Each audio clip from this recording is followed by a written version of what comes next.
Morning, everybody. Thank you for joining us. We'll begin with chapter 26, verse 6. Chapter 26, verse 6. Vayeshev Yitzchak b'Gerar. Yitzchak settles in the land of Gerar. Verse 7.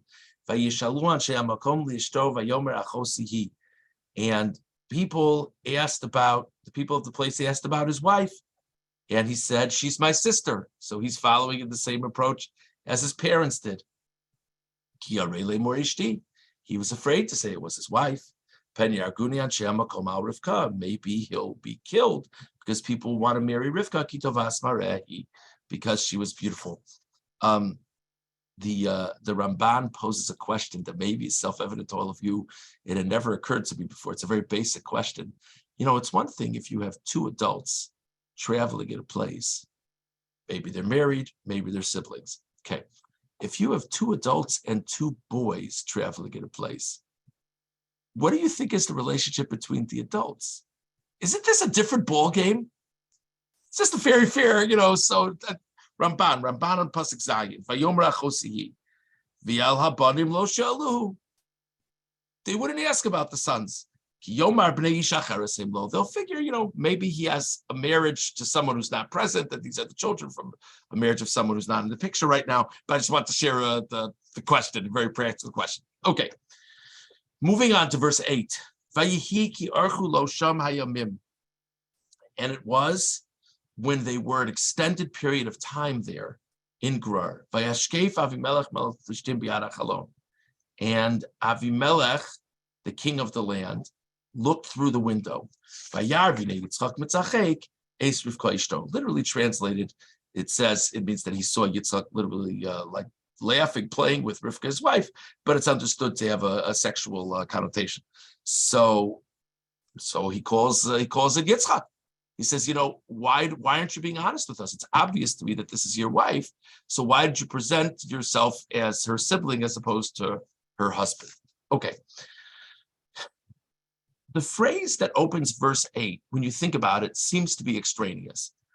They were a lengthy period of time there, and then Avimelech looked in the window. Does it really matter that they were a lengthy period of time there? That's not, the significant point is Avimelech got nosy, and it became obvious to him that they were married. Why do we have to say that they were there a long time?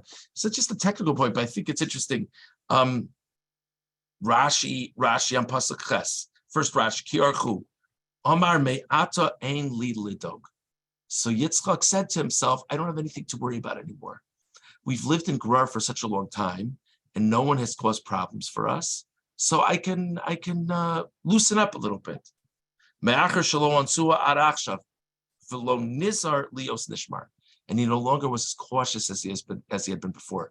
So Rashi's explaining that the pshat in the pasuk is that Avimelech only noticed something because Yitzchak and Rivka were not as diligent because it had been so long. Just an interesting pshat. Kli yakar on pasuk ches. Vayhi ki archu lo shama yamim. Lefichach hirir Avimelech belibo lemor. Im be'emes shachosohi im kein lama eno nose isha kol hazman ha'aruch hazeh. Hinei vada yesh dvarim begav. Very interesting pshat from the Kli yakar. Kli yakar says, Avimelech thought it was bizarre. Yitzchak and his sister have been living in this place for a long time, and Yitzchak seems to have zero interest in finding a spouse. So it's one thing if they're just passing through. So okay, they're just passing through, but they've lived here for a long time.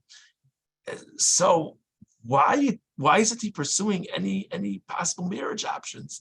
So Avimelech began to wonder, and that's when Avimelech kind of investigated a little bit and became obvious to him that they were spouses. So that's an interesting shot as well. Okay. Moving on to verse 29. Actually, 28. Verse 28. Long story short, for different reasons, Yitzchak has kind of been pushed out of this place, and he's living in an adjacent area. Now, verse 28. So Avimelech comes with a contingent to speak with Yitzchak. They said to Yitzchak, we've seen that God has been with you. And we said, let's make a covenant. us and you, v'nichrasav risimach, and we'll make a covenant with you. Verse 29. Im tasei manu ra'ah, if you'll do anything bad against us, kasher lo neganucha, listen, we haven't touched you. Kasher asinu imcha rak tov, we've only been nice to you. Van shalechacha b'shalom, and we sent you out, and we've sent you out in peace. Ato'atah baruch Hashem. So let's make a covenant that will treat each other well. Okay, the Ramban is interested in just a basic point. Why do they feel the need to make a covenant with Yitzchak? This is like the government of the place. The context of the pasuk is Avimelech comes with his general. They have a military. Yitzchak's just some fellow with his family. What's Yitzchak going to do to you already? Covenants? That's between nations and countries. So if you look at the fourth Ramban on this pasuk, Van Shalechacha b'Shalom, a few words into the Ramban, few lines, I'm sorry, in. Ve'inyan ha'yira azos asher pochatu mimenu, this idea that they were afraid of him in some sense, Eino nira sheyira melech plishtim shelo yavo alav Yitzchak l'milchama, melech plishtim shelo yavo alav Yitzchak l'milchama, doesn't seem to make sense that the king of the land is worried that Yitzchak's going to wage war against him. Avaliv ticham Avraham lo ulenino ulenechto. Avraham had made a covenant with the king, and the language between Avraham is for me and my grandchildren. So in other words, it's a multi-generational pact. V'yata amru belivam bavur sheifarnu anachras b'riseinu im Yitzchak v'shilachnu me'aleinu.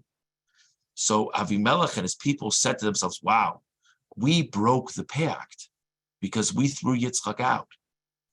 Gamhu yafer espriso imanu. He is going to say that he's not bound by the pact anymore either. We're not afraid of Yitzchak, but who knows what his children will be able to do? Who knows what his grandchildren will be able to do? And so maybe we've lost the benefit of this pact, not for now, but for the future. So therefore they made a new covenant with him.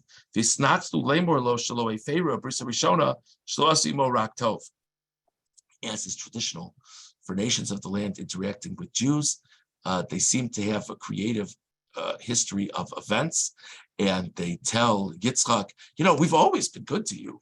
The fact that we sent you away was, it was what it was. But besides that, we've always been good to you. So that's what they come to him and say.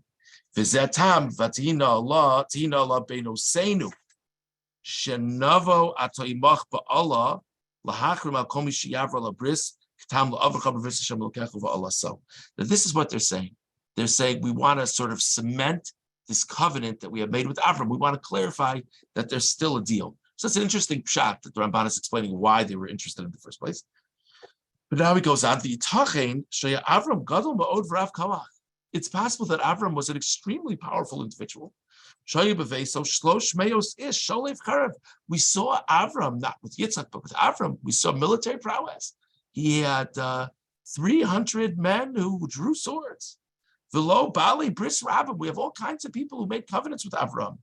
V'hu Gam ben Chayil, Asher Libo Kalevo Aryeh, V'rodaf Arba Malachim Kiborim Ba'od V'nitzcham. Avram was no shrinking violet or whatever that term is. He went and then waged war with four kings against four kings. Because when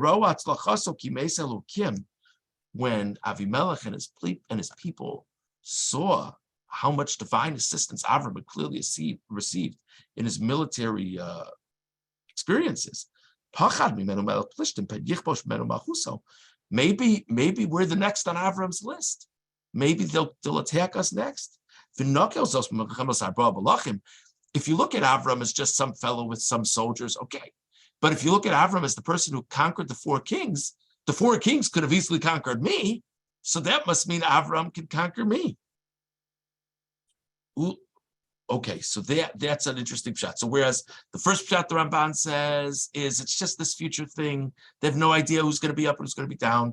The Ramban kind of expands and says maybe there was a real sense of fear of Avram.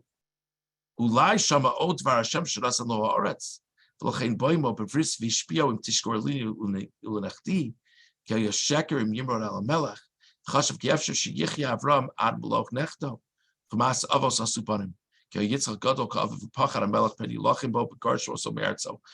Finally, the Ramban says, and maybe this is where it's really at, maybe he got wind of the assurance that God made to Avram that he would ultimately give the land to Avram's offspring.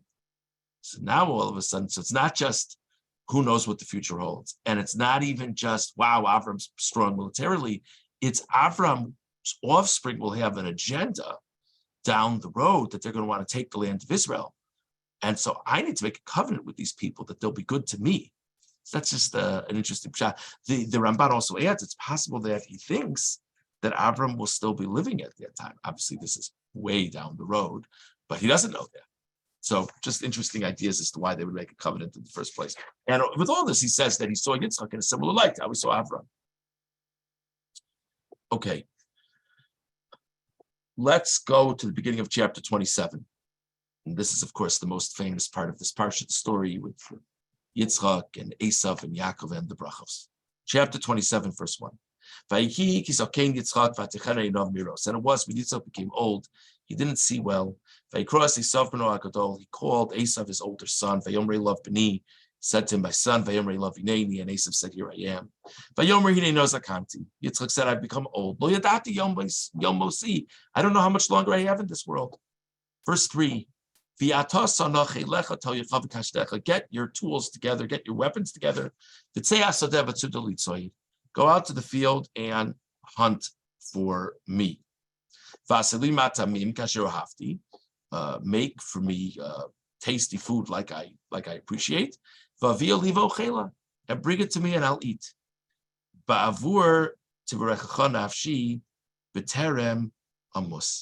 So that my soul will bless you before I die. Verse 5. As we mentioned earlier in the week, Rivka heard Yitzchak speaking to Esav, his son. And Esav left.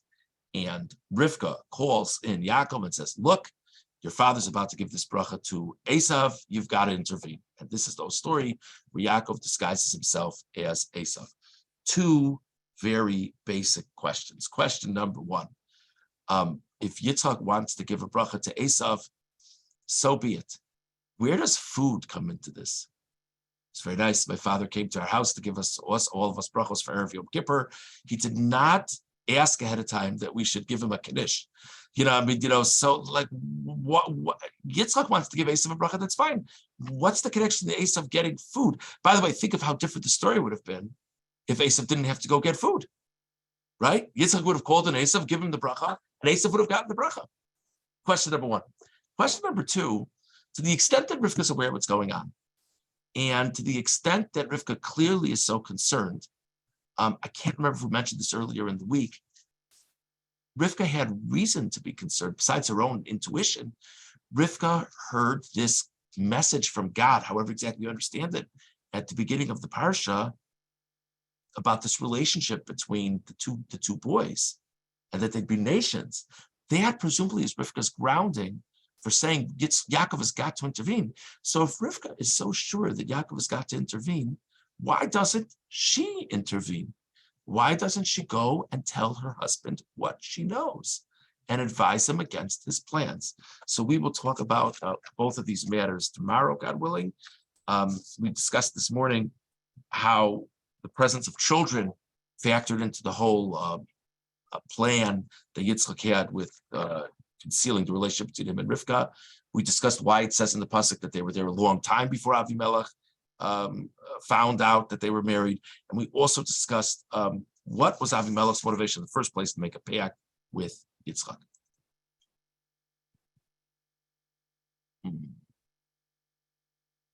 Yeah, that's thank you. My father is just pointing out that when the Torah talks about Plishtim in this parsha, it would very much seem to be not the Plishtim from Sefer Shoftim.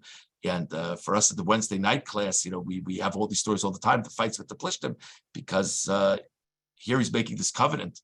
Generations of Klal Yisrael and the descendants of Avimelech, or the residents of the place, it would not seem to be the same Plishtim. Thank you very much. It's a very, very interesting point. Thank you. Okay. We will meet tomorrow morning, God willing. Okay. Have a great day, everybody. Take care.